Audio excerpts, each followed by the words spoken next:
Bonjour et bienvenue dans Jardin Grandiflora, troisième épisode de la semaine dédié aux plantes en pot.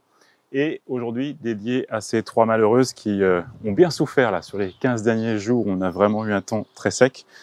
Il y a eu quelques arrosages, mais tellement peu par rapport à ce petit volume de terre, ce petit volume de terreau. Donc voilà, il est temps de retirer prime vert, jacinthe et tulipes pour, d'une part, les hiverner, comme on a fait hier pour les tulipes, les hiverner dans un environnement à l'ombre et sec. Donc ça va être le même traitement pour les jacinthes et pour les tulipes. Et les primes verts, on va essayer de les remettre quand même un petit peu dans le jardin. Jamais elles retrouvent un petit peu de vigueur en étant un petit peu plus à l'ombre, un petit peu plus au frais. Peut-être que l'année prochaine, elles nous refont des fleurs. Et nous avons l'exemple avec une autre prime vert. C'est pas exactement la même variété, mais malgré tout, c'est de la famille des primes verts qui tient très bien et qui se renouvelle chaque année et qui nous amène ces magnifiques floraisons à la fin de l'hiver. À la place de ces trois plantes qui ont un intérêt hivernal, sortie d'hiver, début de printemps, on va planter des Portulaca grandiflora, une annuelle du nom commun de pourpier. Alors, pourpier similaire au pourpier que nous avons au milieu du jardin, qui fait des fleurs roses très découpées, le Delosperma cooperi, qu'on appelle pourpier vivace. Ici, on est vraiment sur le pourpier annuel.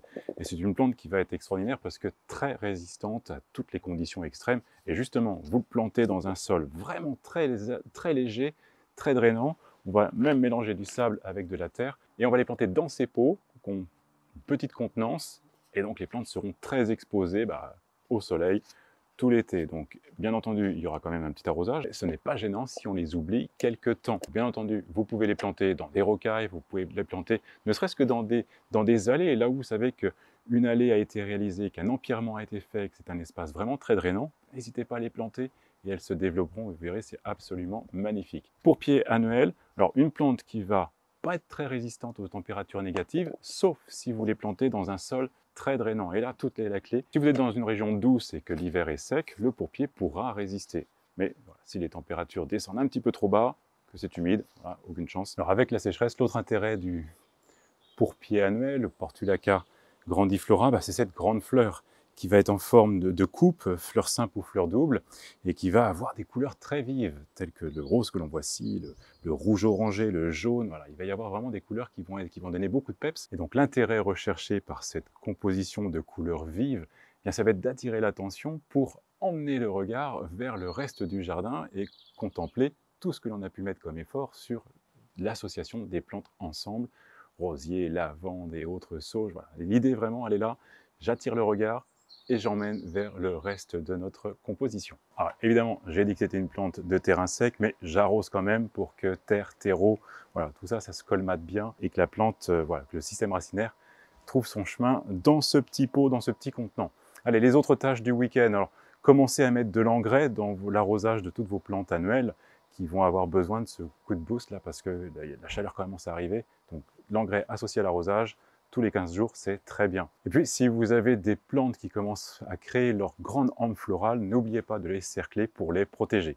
Allez, petit coup de cœur de la semaine qui s'est développé alors qu'en fait, je souhaitais totalement organiser cet espace différemment. Pourquoi? Les Lychnis, nous avons fait un programme l'année dernière sur le développement de cette vivace qui est vraiment de toute beauté extraordinaire mais tellement invasive quand elle trouve bien sa place. Donc elle était installée ici, on l'a retirée, mais quelques graines étaient quand même encore dans le sol et elle s'est magnifiquement développée cette année. Et là, en quelques semaines, elle a pris tout ce développement.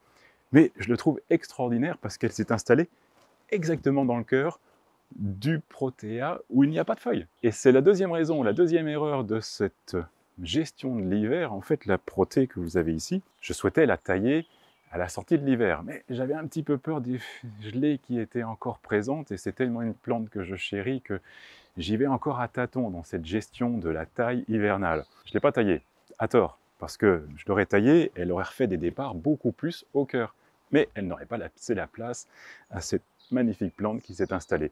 Donc voilà, on va la laisser comme ça cette année, on va en profiter, mais c'est un vrai coup de cœur que je souhaitais vous faire partager parce que c'est une association qui n'était pas du tout prévue, mais qui est vraiment extraordinaire. Allez, je vais juste nettoyer les quelques inflorescences qui ont séché sur la protée, et puis on va l'observer se développer cette année. Mais regardez tous ces départs, c'est juste extraordinaire. Allez, si ce n'est déjà fait, abonnez-vous, suivez notre chaîne, et je vous retrouve la semaine prochaine, et quelle que soit la météo du week-end, jardinez bien.